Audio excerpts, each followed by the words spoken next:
Dieu formait tellement Abraham qu'il pouvait être exempt des bénédictions. Et c'est quelque chose que d'être privé de bénédictions. Quelle discipline, quelle épreuve de foi, quel test. Pour Abraham, peu importe la mesure dont Dieu le bénissait, il ne permettait pas que ses bénédictions obscurcissent la vision céleste et l'arrêtent sur la route. C'est un immense triomphe. Oh, les périls dévastateurs des bénédictions.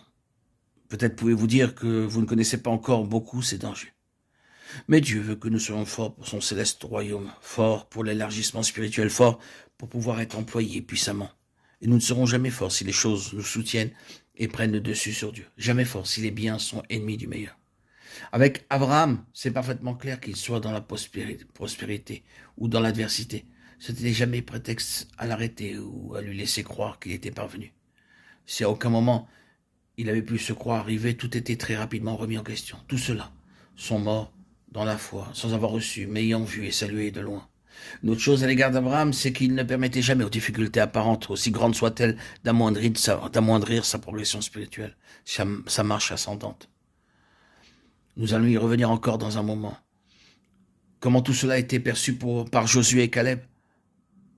Considérons-le encore, ils étaient très certainement des hommes qui avaient été à cette école. S'ils n'y avaient pas été, ils n'auraient jamais introduit la génération suivante dans le pays de la promesse. Dieu connaît seulement ce que ces hommes ont dû traverser. Leur histoire est relatée en bien peu de versets. Les espions qui partent, le rapport d'une minorité, la réaction des autres, des pierres pour lapider ces hommes.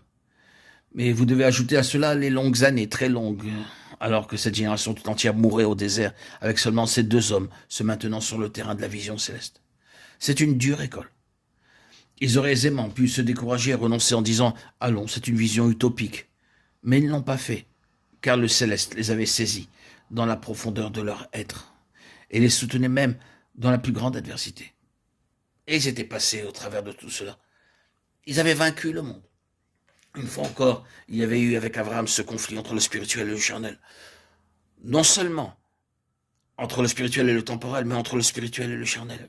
Ce conflit vint de l'intérieur, dans ce que nous pouvons appeler le cercle domestique. Il était dans la famille, dans le sang. Il était dans Lot. Je parle spirituellement. J'interprète Lot comme représentant quelque chose qui n'appartient pas seulement objectivement à la famille chrétienne, ce qui bien sûr est plutôt vrai, mais ce Lot qui est dans nos propres natures subjectivement. Ce conflit charnel qui se manifeste contre le spirituel, entre le terrestre et le céleste. Ici, vous voyez, il y a Lot, et il est du même sang que Abraham. Mais dans le sang, dans la famille, si vous aimez mieux, considérez-le par rapport à la famille chrétienne, il y a cette marque charnelle.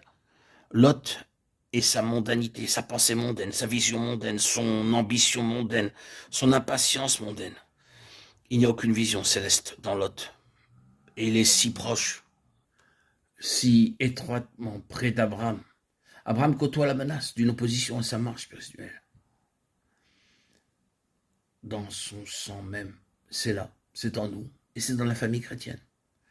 C'est si proche, sans cesse très près. Cette tendance à s'installer, à posséder des choses ici-bas et rechercher des choses que l'on voit, la satisfaction de l'âme, ce repos qui n'est pas le vrai repos, mais que nous pensons être le repos.